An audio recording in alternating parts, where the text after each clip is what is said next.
आपके अपने YouTube channel में स्वागत करती हूँ। तो आप लोग कैसे हैं? चैनल पर न्यू है तो सब्सक्राइब करिए, शेयर करिए और लाइक कमेंट जरूर करिए। तो मैं रितिका पांडे आप सबको अहोई माता की अहोई व्रत कथा सुनाने जा रही हूँ। तो इस साल आप सबको अहोई अष्टमी की ढेर सारी शुभकामनाएं। तो पूरी वीडियो देखिएगा, पूरी कथा सुनिएगा और शेयर जरूर करिएगा। तो शुरू करते हैं। कथा इस प्रकार है। इस साल यह व्रत 24 अक्टूबर को रखा जा रहा है। इस व्रत में अहोई माता की पूजा की जाती है। इस दिन महिलाएं अपनी संतान के लिए निर्जला व्रत करती हैं। शाम को तारे की छांव में कथा सुनकर तारों को अर्घ देकर व्रत खोलती है। कई जगह तारे निकलने के बाद अहोई माता की पूजा होती है। पूजन से पहले पूजा वाली जगह को साफ करके पूजा का चौक पूरकर एक लोटे में जल भरकर कलश की तरह चौकी एक कोने में रखते हैं और फिर पूजा करते हैं। इसके बाद अहोई व्रत की कथा सुनी जाती है। कथा पढ़ने के बाद आखिर में प्रार्थना करनी चाहिए, जैसे माता ने उसकी संतान की रक्षा के लिए की वैसे सभी की रक्षा करें।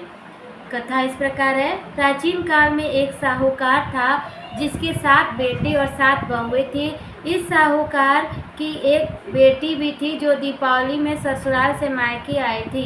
दीपावली पर घर को लीपने के लिए 7 बहुएं मिट्टी लाने जंगल में गई तो ननद भी उसके साथ चली गई। दीपावली से पहले कार्तिक वदी अष्टमी को 7 बहुएं अपनी इकलौती ननद के साथ जंगल में मिट्टी लेने गई। जहाँ से वह मिट्टी खोद रही थी वहीं पर स्याहू सेहे की माँ थी। मिट्टी खोदते समय ननद के साथ से ही बच्चा मर गया। इससे क्रोध में आकर स्याहू माता ने ननद से कहा कि अब तेरी कोख बांधूंगी। तब ननद अपनी 7 भाभियों से प्रार्थना की कि तुम मेरे से मेरे बदले अपनी कोख बंधवा ले।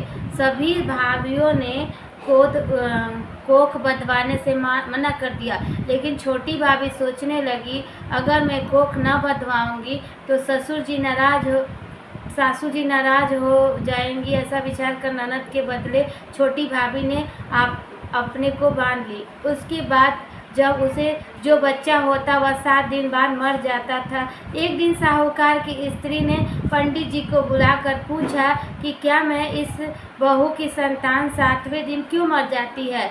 तब पंडित जी ने बहू से कहा तुम काली सुरही गाय की पूजा करो। उन्होंने बताया कि दरअसल काली गाय स्याहू माता की भायली है, वह तेरी कोख छोड़े तो तेरा बच्चा जिएगा। छोटी बहू ने पूरी लगन से गांव की सेवा की।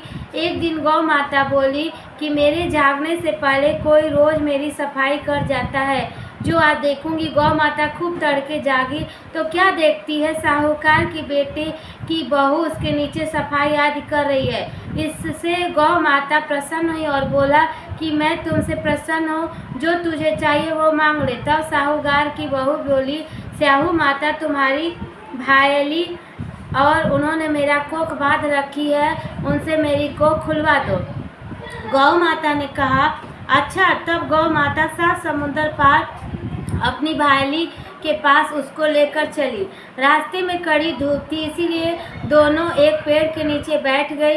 इतने में वहाँ एक सांप दिखाई दिया। उसी पेड़ को मारकर डाल के नीचे दबा दिया, बच्चों को बचा लिया। थोड़ी देर में गरुड़ पंखनी आई और कहा वहाँ खून बड़ा। देखकर साहूकार की बहू को चोंच मारने लगी। तब साहूकार बोली कि मैंने तेरे बच्चे को मारा नहीं, बल्कि सांप तेरे बच्चे को डसने आया था।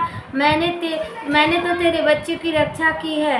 इससे गरुड़ पंखी प्रसन्न हुई और बोली कि क्या मांगती है। वह बोली 7 समुंदर पार स्याहू माता रहती है, मुझे तू उसके पास पहुंचा दे।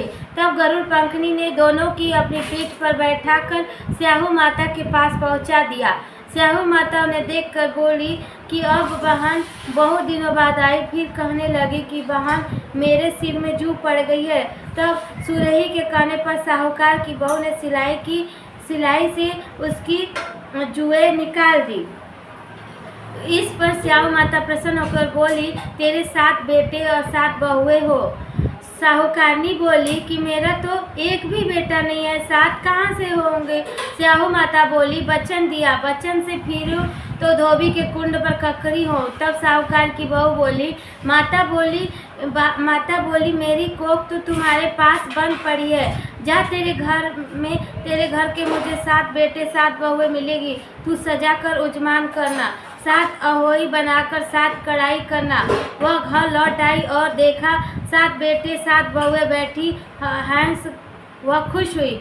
उसने 7 अहोई बनाई, 7 उजमान किए, 7 कढ़ाई का। दिवाली के दिन जेठानियाँ आपस में कहने लगी, जल्दी जल्दी पूजा कर लो, कहीं छोटी बहू बच्चों को याद करके रोने न लगे। काफ़ी देर तक रोने की आवाज़ नहीं आई और जेठानी ने बच्चों को भेजा। बच्चों ने देखा, वापस जाकर कहा कि चाची तो कुछ मार रही है, मुख उजमान हो रहा है। यह सुनते जेठानियाँ दौड़ी दौड़ी उसके घर गई और जाकर पूछने लगी, तुमने कोख कैसे चुराई। वह बोली, तुमने जो तो कोख बधाई नहीं, मैंने बांध ली। अब स्याहू माता कृपा करके मेरी कोख खोल दी। स्याहू माता ने जिस प्रकार उस साहूकार की बहू की कोख खोली, उसी प्रकार हमारी भी खोलियो, सबकी खोलियो, कहने वाले की तथा हुंकार भरने वाले तथा परिवार की कोख खोलियो। इस प्रकार अहोई व्रत की कथा संपन्न हुई। चैनल पर न्यू है तो सब्सक्राइब करिए, शेयर करिए। Thanks for watching, bye bye.